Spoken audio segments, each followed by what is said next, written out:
नमस्कार दोस्तों, मैं आईपीएस आप सभी का विजय रथ क्लास में हार्दिक अभिनंदन करता हूं। हम प्रकाश के बारे में 2 वीडियो में कुछ पार्ट पढ़ चुके हैं। आज हम प्रकाश में तीसरे लेक्चर में हम दर्पण के बारे में जानेंगे। दोस्तों, दर्पण क्या होता है?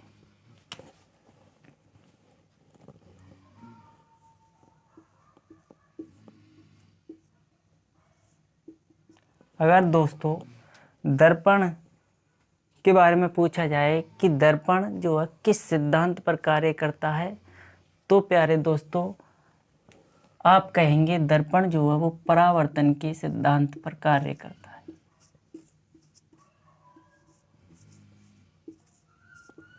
दर्पण परावर्तन के सिद्धांत पर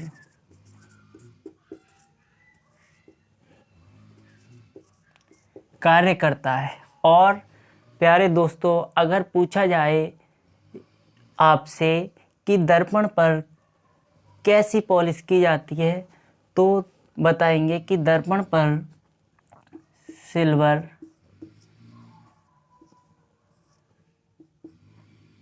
नाइट्रेट और मरकरी की पॉलिश की जाती है।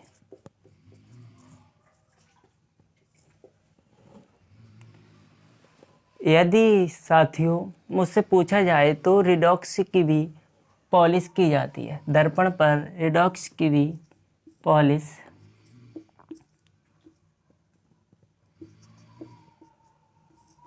भी की जाती है। लेकिन दोस्तों सिल्वर और नाइट्रेट जो है वो सबसे अच्छे परावर्तक होते हैं। इसलिए यदि आपको एग्जाम में सिल्वर नाइट्रेट दिखाई दे और रिडॉक्स भी, तो आप जो है वो सिल्वर नाइट्रेट पर टिक करेंगे, ना कि रिडॉक्स पर। क्योंकि रिडॉक्स जो है वो अच्छा परावर्तक नहीं होता है, जबकि सिल्वर नाइट्रेट और मरकरी की हम बात करें तो ये दोनों जो हैं वो परावर्तक के अच्छे परावर्तक होते हैं। दोनों क्या होते हैं? ये अच्छे परावर्तक होते हैं। इसलिए सिल्वर नाइट्रेट और मरकरी की पॉलिश की जाती है। तो हम चलते हैं, दर्पण को 2 पार्ट में डिवाइड करके पढ़ते हैं। हम दर्पण के लिए 2 भागों में पढ़ते हैं। हम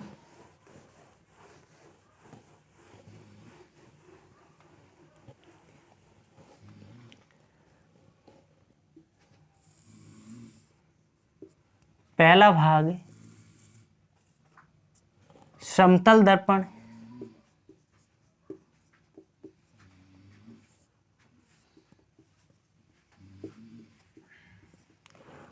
और प्यारे दोस्तों दूसरा भाग हम पढ़ते हैं गोलीय दर्पण।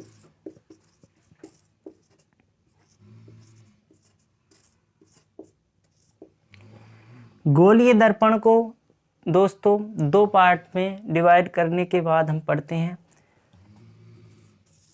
पहला भाग इसका जो है अवतल दर्पण,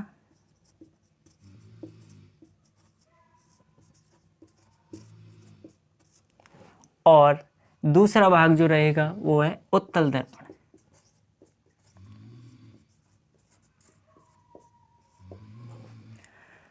प्यारे दोस्तों, हम गोलीय दर्पण पर ना बात करके पहले हम समतल दर्पण की बात करेंगे।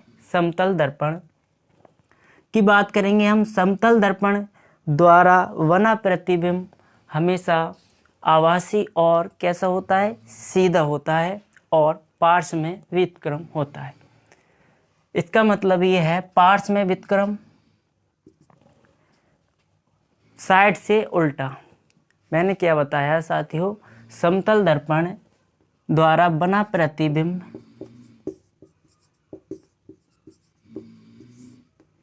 आभासी सीधा और पार्श्व में व्युत्क्रम।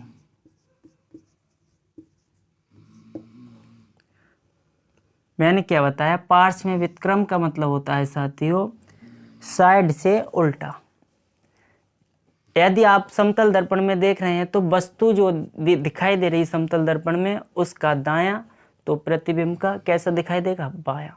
और अगर वस्तु का दायां तो प्रतिबिंब का कैसा दिखाई देगा? बायां दिखाई देगा। कहने का मतलब मेरा ये है, जैसे समतल दर्पण, ये क्या है? एक समतल दर्पण रखा है। अगर यहाँ मैं कोई सिंबल लेता हूँ, ये ले लिया मैंने P। अगर मैं इसको देखूंगा तो यह जो है इस दर्पण में किस प्रकार से दिखाई देगा? इस तरीके से दिखाई देगा।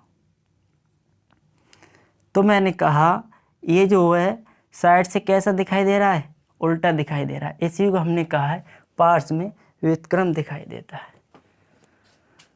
नेक्स्ट टॉपिक की बात करें, हम अगले पॉइंट की बात करें साथियों, आभासी और सीधा बताया हमने।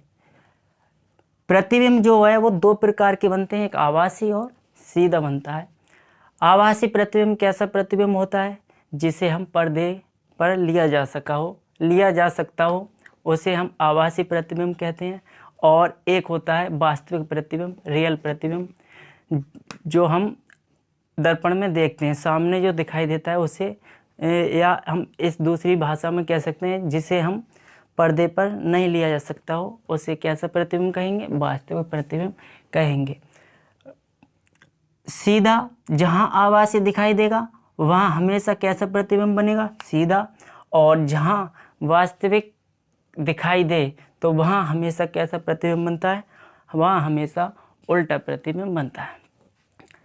तो याद रखेंगे साथियों, समतल दर्पण द्वारा बना प्रतिबिंब कैसा बनता है? आभासी, सीधा और पार्श्व में व्युत्क्रम। ठीक है, तो अगले पॉइंट पर चलते हैं हम। तो अगला पॉइंट मेरे प्यारे दोस्तों, यदि किसी व्यक्ति की L लंबाई हो तो उसे अपने आप को देखने के लिए कितनी लंबाई के दर्पण की आवश्यकता होगी? तो उसे अपने आप को देखने के लिए उसकी लंबाई की आधी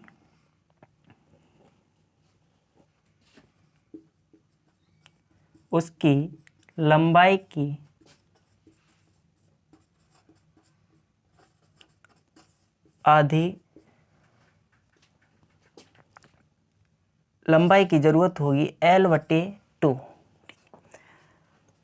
एग्जाम में क्वेश्चन किस तरीके से बनेगा? यहाँ से जैसे आपसे पूछा जाए प्यारे दोस्तों कि यदि किसी व्यक्ति की लंबाई 6 फुट है तो उसे कितनी लंबाई के दर्पण की आवश्यकता होगी? तो 6/2 करेंगे तो इस तरीके से निकालेंगे तो की लंबाई की दर्पण की आवश्यकता होगी। नेक्स्ट पॉइंट की बात करें साथियों हम, नेक्स्ट पॉइंट,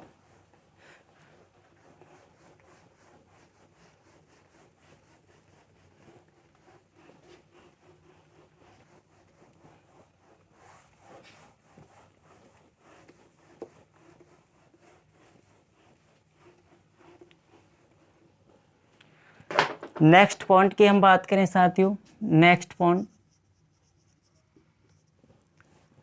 यदि किसी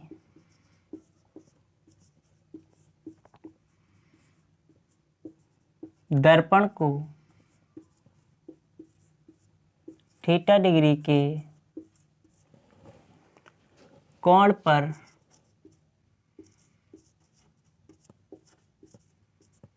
झुका दिया जाए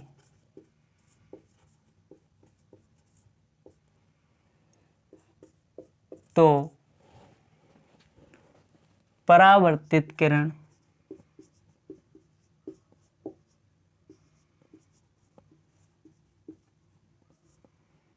कितने डिग्री के कोण पर झुकेगी?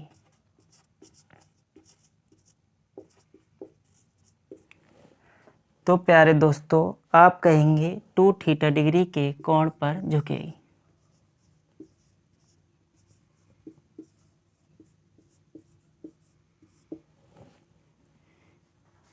किस तरीके से, अगर एग्जाम में कैसे क्वेश्चन आए कि यदि किसी दर्पण को थीटा डिग्री के कोण पर झुका दिया जाए तो परावर्तित किरण कितने डिग्री के कोण पर झुकेगी, तो आप कहेंगे 2 थीटा डिग्री के कोण पर झुकेगी। इसका मतलब क्या होता है?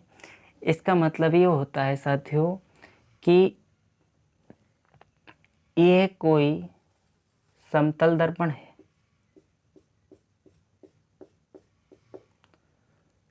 ये कोई इस समतल दर्पण पर आपतित किरण आई और परावर्तित के बाद या परावर्तन के बाद ये जो किरण गई वो कौन सी किरण है? ये परावर्तित किरण। और ये बीच में क्या है? इन दोनों के बीच में ये अभिलंब।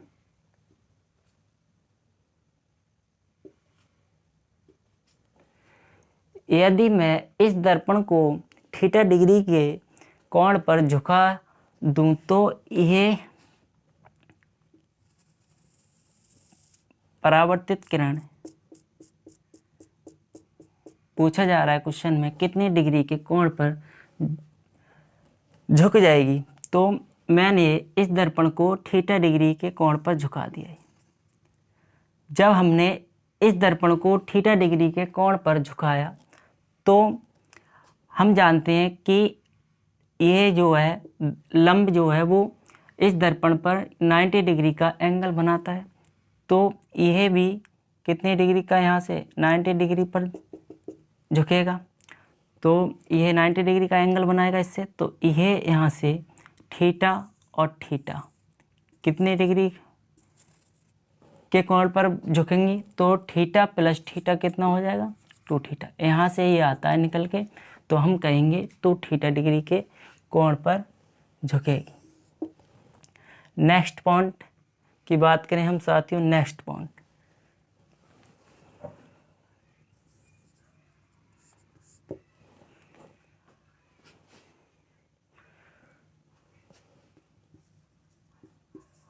कोई वस्तु समतल दर्पण के सामने, कोई वस्तु समतल दर्पण के सामने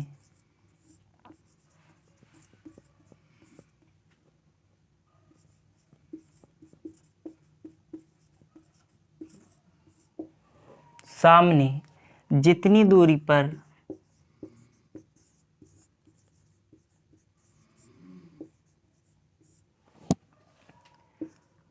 रखी होती है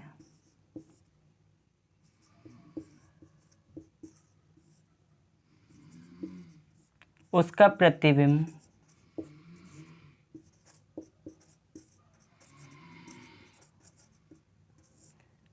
उतनी ही दूरी पर बनता है।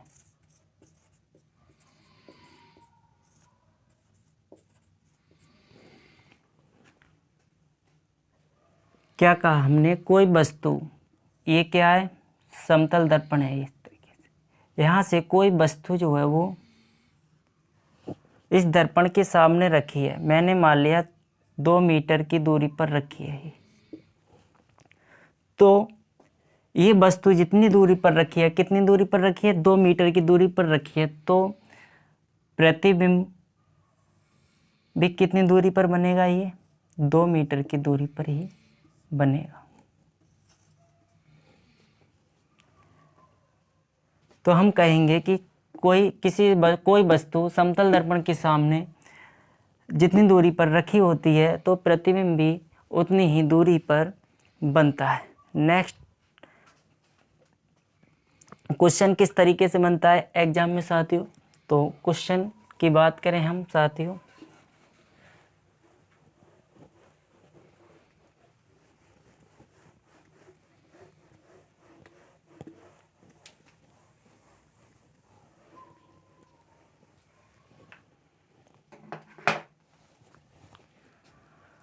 क्वेश्चन किस तरीके से बनता है साथियों, यदि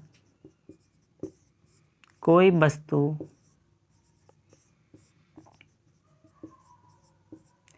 समतल दर्पण के सामने 6 मीटर की दूरी पर रखी हो तो वस्तु व प्रतिबिंब के बीच की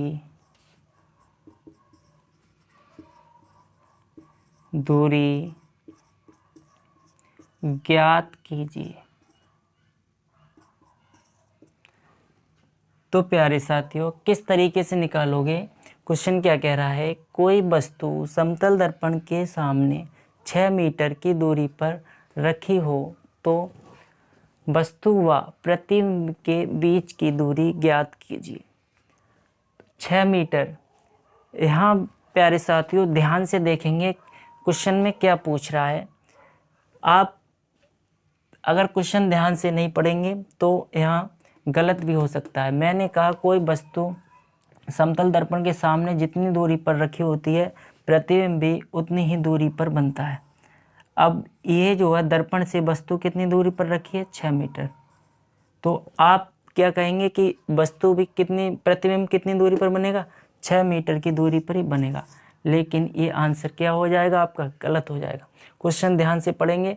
क्या कह रहा है कि वस्तु व प्रतिबिंब के बीच की दूरी, अगर ये 6 है और ये प्रतिबिंब भी कितनी दूरी पर बनेगा? 6 मीटर की दूरी पर बनेगा। तो वस्तु और प्रतिबिंब के बीच की दूरी पूछ रहा है हमसे। तो 6 + 6 कितने मीटर की दूरी ज्ञात करा रहा है? इन दोनों के बीच की दूरी कितनी होगी? 12 मीटर। हमारा सही आंसर होगा। तो प्यारे साथियों, यदि आपको मेरी वीडियो और मेरा कंटेंट आपके लिए अच्छा लग रहा हो तो मेरी वीडियो को ज़्यादा से ज़्यादा शेयर और लाइक करें और अपने दोस्तों को शेयर करें वीडियो को, जिससे हमारे लिए मोटिवेट मिलता है और हम आपके लिए अच्छा से अच्छा प्रयास करें जो आपके लिए एग्ज़ाम के लिए सहायक हो। तो हम चलते हैं नेक्स्ट टॉपिक की ओर साथियों, नेक्स्ट पॉइंट की ओर।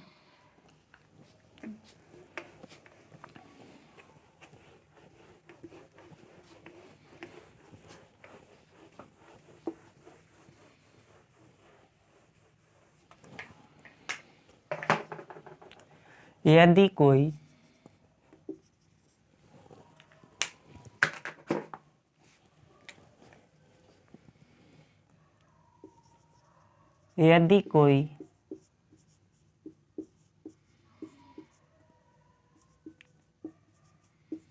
व्यक्ति दर्पण की ओर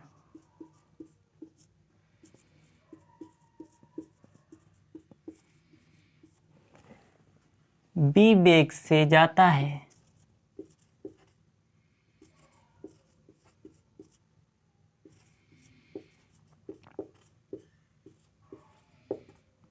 तो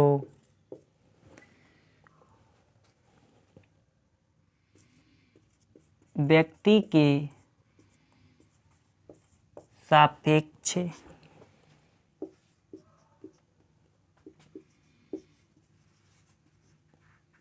प्रतिबिंब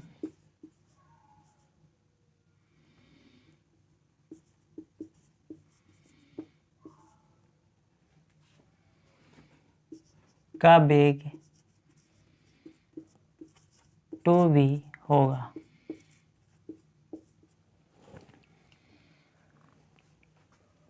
नेक्स्ट टॉपिक हमने क्या बताया साथियों? यदि कोई व्यक्ति दर्पण की ओर b वेग से जाता हो तो व्यक्ति के सापेक्ष प्रतिबिंब का वेग क्या होगा? 2b होगा।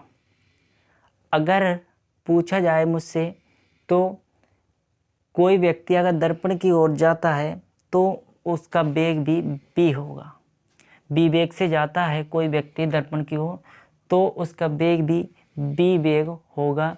लेकिन यहाँ क्वेश्चन में क्या पूछा है हमसे कि व्यक्ति के सापेक्ष प्रतिबिंब का वेग 2b होगा। यहाँ जो है वो सापेक्ष लगा हुआ है, इस कारण से क्या है कि इसका वेग जो है 2b होगा। मैंने बताया कि पीछे अभी कि जब कोई वस्तु दर्पण के सामने रखी होती है तो जितनी दूरी पर रखी होगी प्रतिबिंब भी उतनी दूरी पर बनेगा। ऐसे यहाँ भी वही कारण होता है कि कोई व्यक्ति दर्पण की ओर आ रहा है बी वेग से, तो इसके सापेक्ष किसके, वस्तु या व्यक्ति के सापेक्ष प्रतिबिंब का वेग क्या होगा, b प्लस v जुड़ जाता है, तो इस कारण से ये 2b होता है।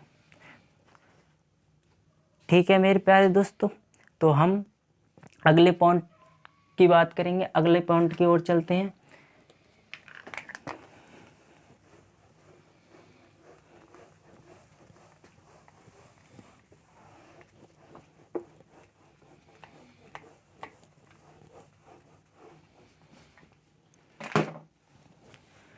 अगला पॉइंट है हमारा, यदि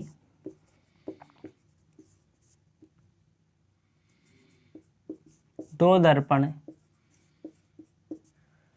थीटा डिग्री के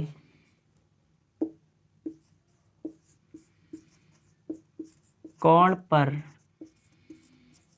झुके हुए हैं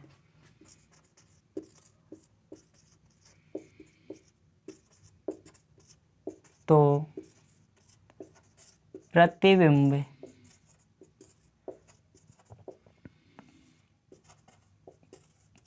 की संख्या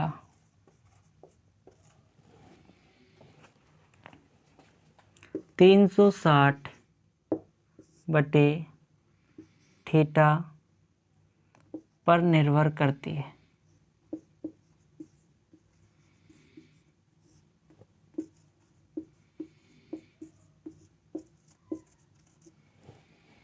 हमने क्या बताया साथियों, यदि दो दर्पण थीटा डिग्री के कोण पर झुके हुए हैं तो प्रतिबिंब की संख्या 360 बटे थीटा पर निर्भर करती है। जैसे 360 बटे थीटा बराबर सम आता है, तो प्रतिबिंब की संख्या कैसे निकालेंगे, प्रतिबिंब की संख्या 360 बटे थीटा माइनस 1। मेरा कहने का मतलब था कि 360 बटे थीटा बराबर यदि सम आता है तो सम में से 1 माइनस कर देंगे। ठीक है, यदि साथियों 360 बटे थीटा बराबर विषम आता है, तब प्रतिबिंब की संख्या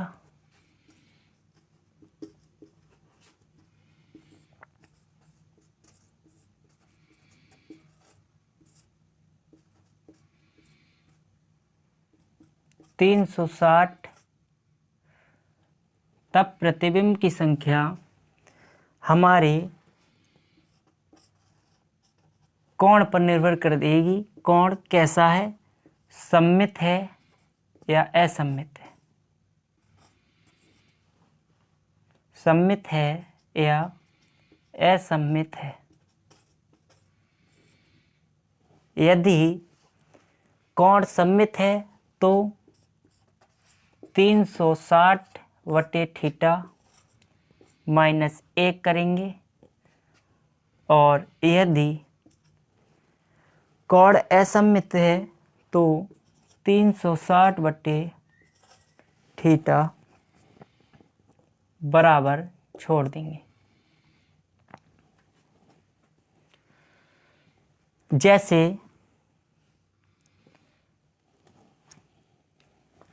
जैसे साथियों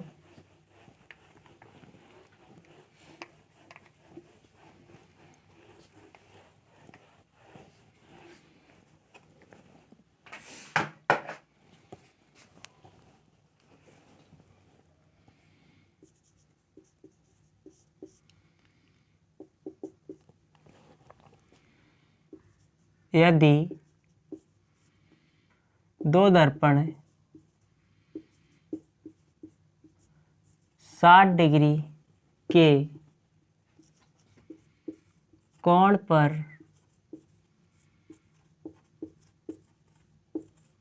झुके हुए हैं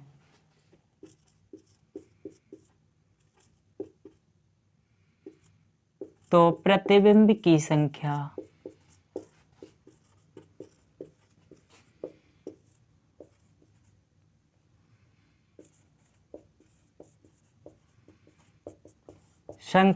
ज्ञात कीजिए।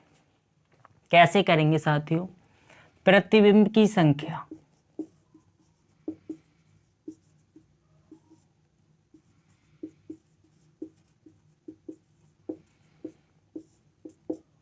बराबर क्या बताया हमने? 360 बटे थीटा। थीटा की वैल्यू कितनी दे रखी? 60। तो इससे जब कट करेंगे हम तो कितना आ जाएगा? 6। हमने बताया कि जब 360 बटे थीटा से डिवाइड करेंगे, यदि सम आता है तो क्या करेंगे? प्रतिबिंब की संख्या निकालने के लिए उसमें से 1 माइनस कर देंगे। यह क्या है? 6 क्या है? यहाँ सम है, तो इससे में से क्या करेंगे?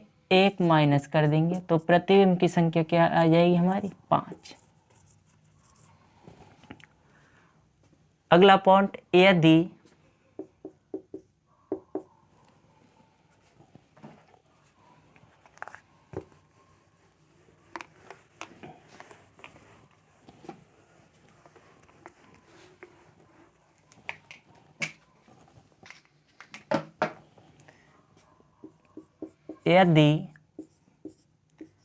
दो दर्पण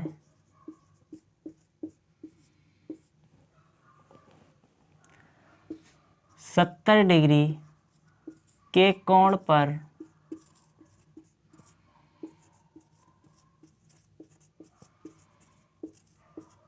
झुके हुए हैं तो प्रतिबिंब की संख्या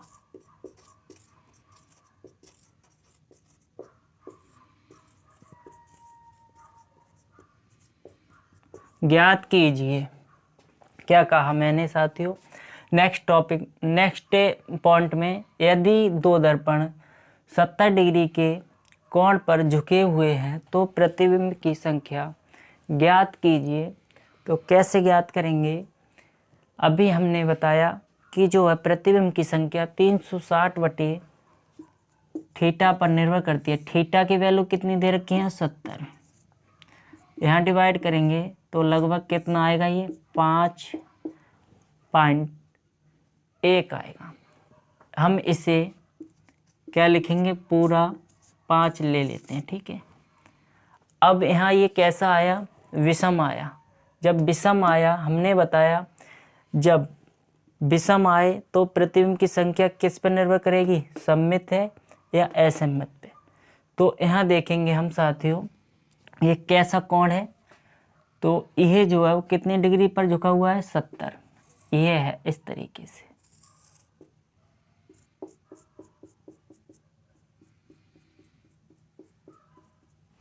दो दर्पण हैं जो कोण कितनी डिग्री पर झुके हुए हैं? ये 70 डिग्री के एंगल पर झुके हुए हैं।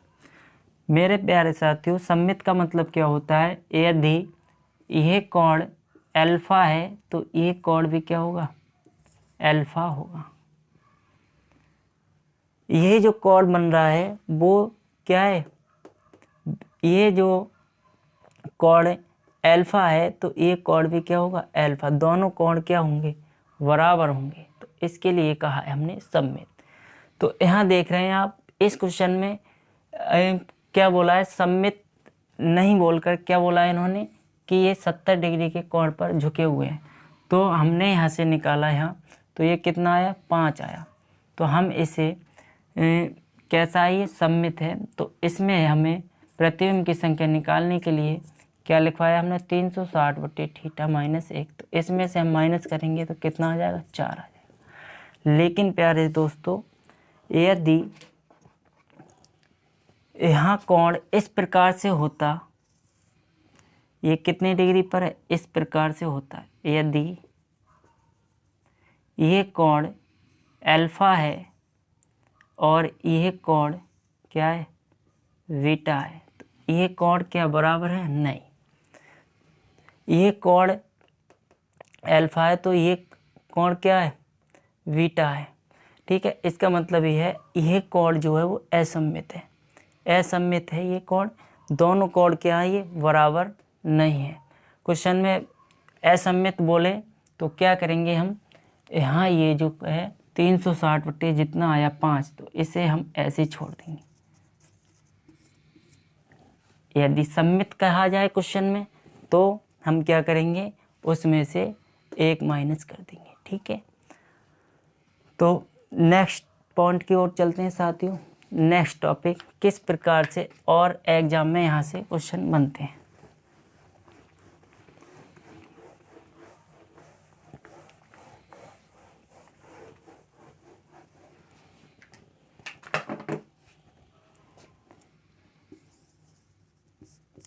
यदि दो दर्पण एक दूसरे के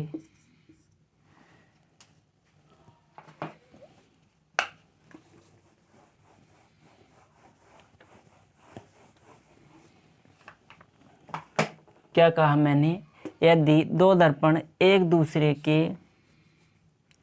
समांतर रखे हुए हैं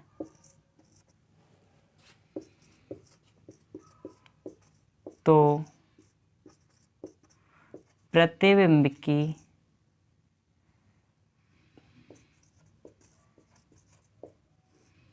संख्या क्या होगी। जब भी आपसे कहा जाए दोस्तों कि यदि दो दर्पण एक दूसरे के समांतर आ जाए तो प्रतिबिंब की संख्या कैसी होगी, अनंत होगी।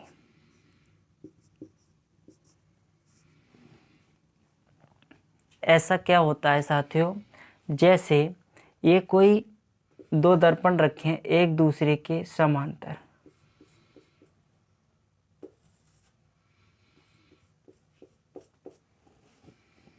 यहाँ कोई बीच में वस्तु रखी है, तो इन दोनों के बीच जो कोण बन रहा है वो कितना बन रहा है, 360 बटे 0 डिग्री का कोण बन रहा है। तो हम जानते हैं कि किसी संख्या में 0 से डिवाइड करते हैं तो क्या आता है, इनफाइनाइट आता है, अनंत आता है, ना कि 0 आता है। यदि किसी संख्या से 0 को डिवाइड करते हैं तो क्या आएगा, 0 आएगा। लेकिन यहाँ क्या है, ये जो कोण बन रहा है वो कितनी डिग्री का बन रहा है, 0 डिग्री का बन रहा है। और हम यहाँ 360 किसी संख्या में 0 से डिवाइड करना है। जब हम किसी संख्या में 0 से डिवाइड करते हैं तो क्या आता है, इनफाइनाइट आता है, अनंत आता है। ठीक है, तो हम कहेंगे साथियों जब इससे दो दर्पण एक दूसरे के समांतर रखे होते हैं तो जो प्रतिबिंब की संख्या कैसी होगी, अनंत होगी। ठीक है, अगला नेक्स्ट पॉइंट की हम बात करें। नेक्स्ट पॉइंट, यदि दो दर्पण एक दूसरे के लंबवत रखे हुए हैं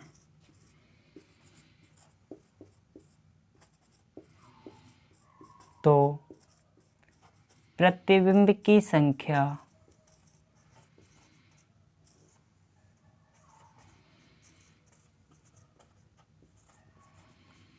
क्या होगी।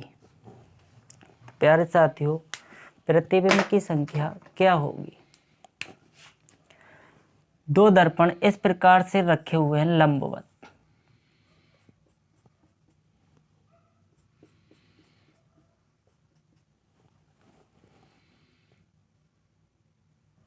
ये 90 डिग्री का एंगल बना रहे हैं।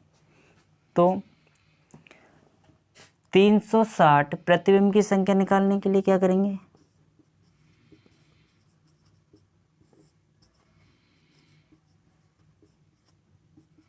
360 बटे थीटा। कितने लंबवत जब कहा जा रहा है तो लंबवत का मतलब होता है 90 डिग्री के एंगल पर रखे हुए हैं। तो 90 इसे कट करेंगे हम, कितना आ जाएगा, 9 चौक 36। हमने बताया यदि प्रतिबिंब की संख्या सम में आती है तो उसमें से हम 1 माइनस कर देंगे, कितनी आ जाएगी, 3। तो हमारा राइट आंसर क्या होगा साथियों, 3। जब एक दूसरे के लंबवत रखे होते हैं तब प्रतिबिंब कितने बनेंगे, 3। प्रतिबिंब की संख्या कितनी होगी, 3 होगी। नेक्स्ट पॉइंट की हम बात करें साथियों, नेक्स्ट पॉइंट अगले पॉइंट की ओर चलते हैं हम। अगला पॉइंट, समतल दर्पण के उपयोग।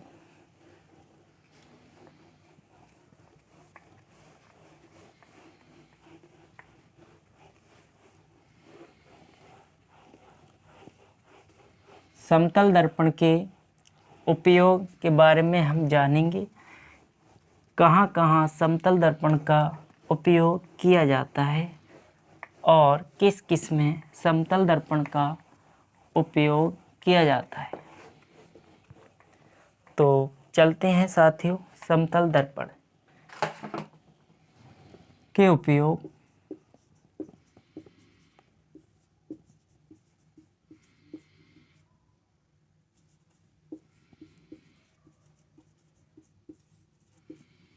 समतल दर्पण के उपयोग। समतल दर्पण का उपयोग घरों में दर्पण के रूप में किया जाता है।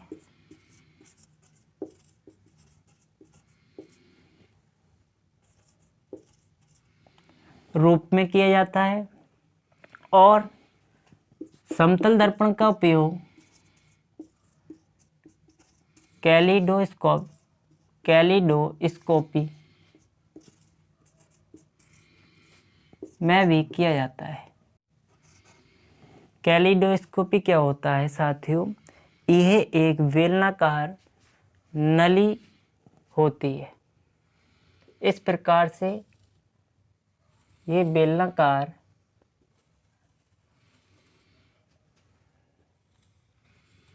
नली होती है।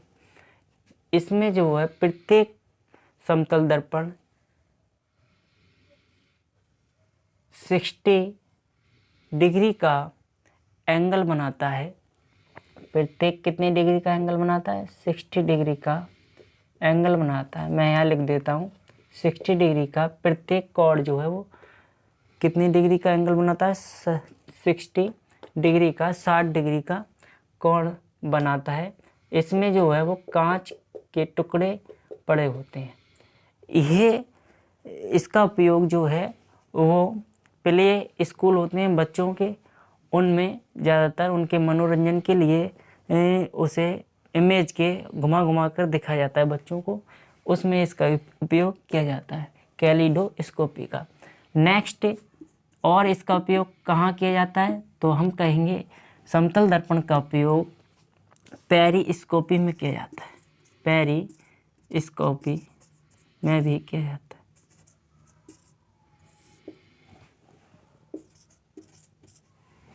पेरिस्कोपी में भी समतल दर्पण का उपयोग किया जाता है।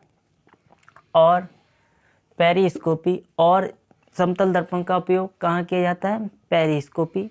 जैसे आपने देखा होगा इस प्रकार से होती है ये पेरिस्कोपी जो है।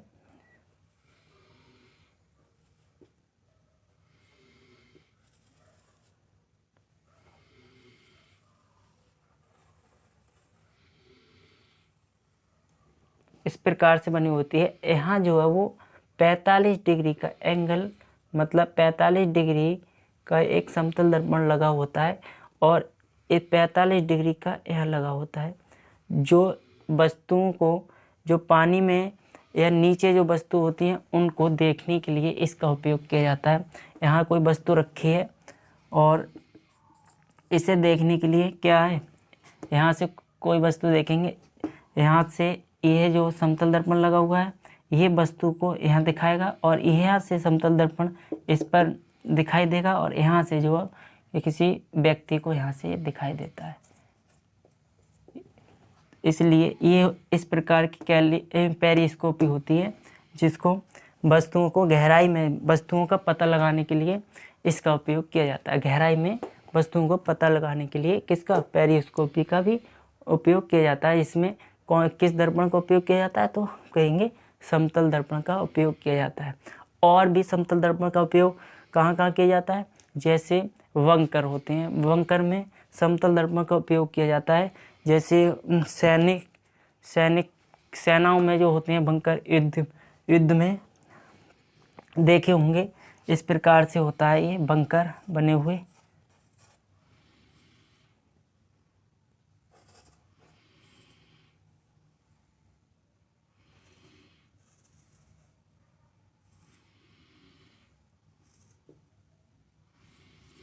इस प्रकार से इसमें जो है वो सैनिक छिपा हुआ होता है, सैनिक छिपा हुआ होता है, जो नीचे सैनिक मतलब दुश्मन को देखने के लिए इसका उपयोग किया जाता है। ठीक है, तो हम कहेंगे वंकर में भी इसका उपयोग किया जाता है, और गहराई में वस्तुओं को पता लगाने के लिए भी पेरिस्कोपी का उपयोग किया जाता है। तो मेरे प्यारे साथियों, आज के लिए इतना ही। अगर हमारा वीडियो आपके लिए अच्छा लगा हो तो लाइक और शेयर करेंगे। हम कल नेक्स्ट वीडियो के साथ आते हैं, और उसके बारे में हम जो हमने बताया था गोलीय दर्पण के बारे में हम जानेंगे। ओके, तो मेरे प्यारे दोस्तों, ज़्यादा से ज़्यादा हमारे वीडियो को शेयर और लाइक करें। धन्यवाद।